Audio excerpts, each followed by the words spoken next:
set up your life to support self-discipline. The environment that surrounds and impacts your behavior encompasses many different things.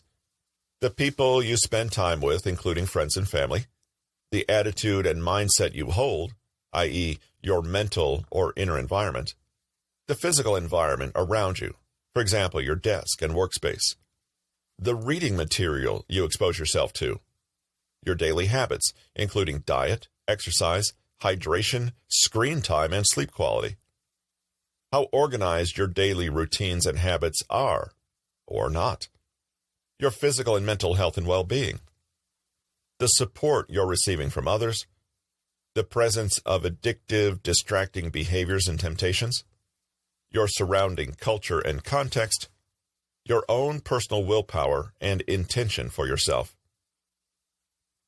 Of the list above, you only realistically have control over the last thing, your own willpower and intention. All the other things are certainly going to influence you, and sometimes to a far greater extent than we care to acknowledge.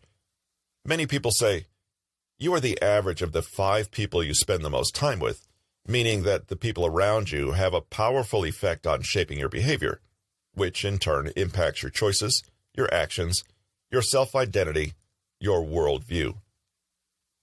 Like our conflicted student in the previous chapter, we can be heavily swayed by those around us, for example, our parents. We cannot always choose the environments we land in, but we can be aware of and moderate their influence over us. To do this, you could try to take an inventory of all the environmental factors that are currently weighing in on your behavior. Can you manage these so that they're best supporting you rather than undermining you? Write down everything in your external world that is motivating you one way or another, and see if they're really aligned with your higher goals. Sometimes we valiantly rage against laziness and lack of motivation with an iron will when we don't strictly need to. We just need to remove all those things making laziness easier while increasing our reward and positive reinforcement for working hard. In this way, self-discipline is irrelevant because you simply behave in the way that your environment shapes you to be. As an example, a person with a bad procrastination habit could take a good hard look at the environment they find themselves in. They might ask themselves, what is my reward or reinforcement for doing bad things? Where am I lacking a reward or reinforcement for doing good things? They may discover that they're spending too much time with people who don't really share the same values and who are unconsciously punishing hard-working behavior. You're such a bore. Take a break. Come hang out with us this evening. We're starting to think you don't like us or something. While praising procrastinating behavior. Hooray, you finally loosened up a little. Thank God. It might be tricky to unravel all the external motivators of your own behavior, but it's easy once you note what you experience as rewards and punishments. When you do something, good or bad, ask yourself why you did it and what motivated you. Life is filled with temptations and distractions, but you may find you can easily resist them if you make a point of more obviously rewarding yourself for doing the harder thing. Take breaks and give yourself mini rewards, or join with someone else so you can be accountability buddies. Avoiding disappointing someone else can be a powerful motivator to do what you said you'd do. As an example, a man could be trying to lose weight but finding it hard to avoid tempting treats. But when he looks at his overall environment, he basically sees a whole world of stimuli to which he has learned conditioned responses, all of them being to eat things he knows he shouldn't. He notices that he receives plenty of reinforcement for all the behavior he's trying to stop. His mother constantly offers him home-baked treats and is pleased when he eats everything she gives him.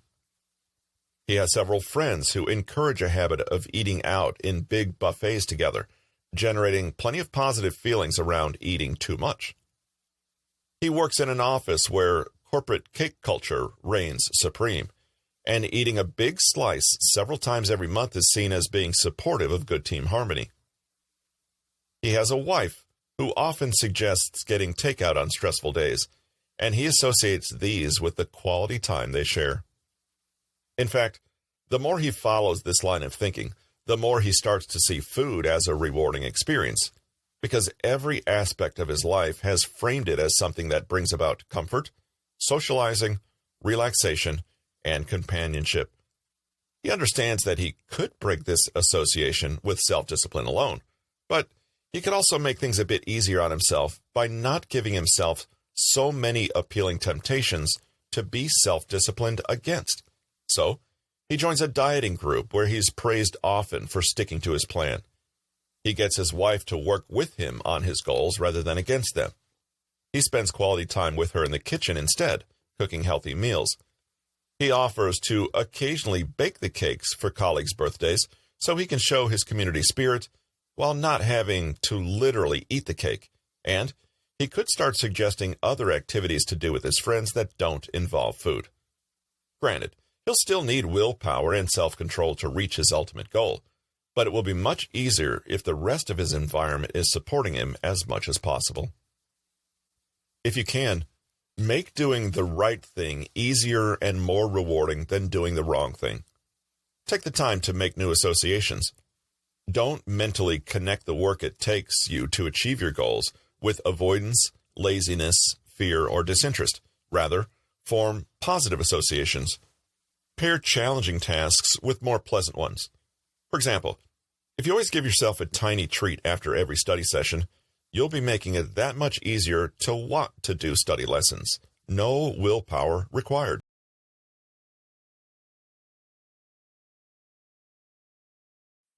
In the meanwhile, how about dropping us a message and letting us know what you think about the podcast? How can we improve it? What would you like to hear more of? And what would make it a better show?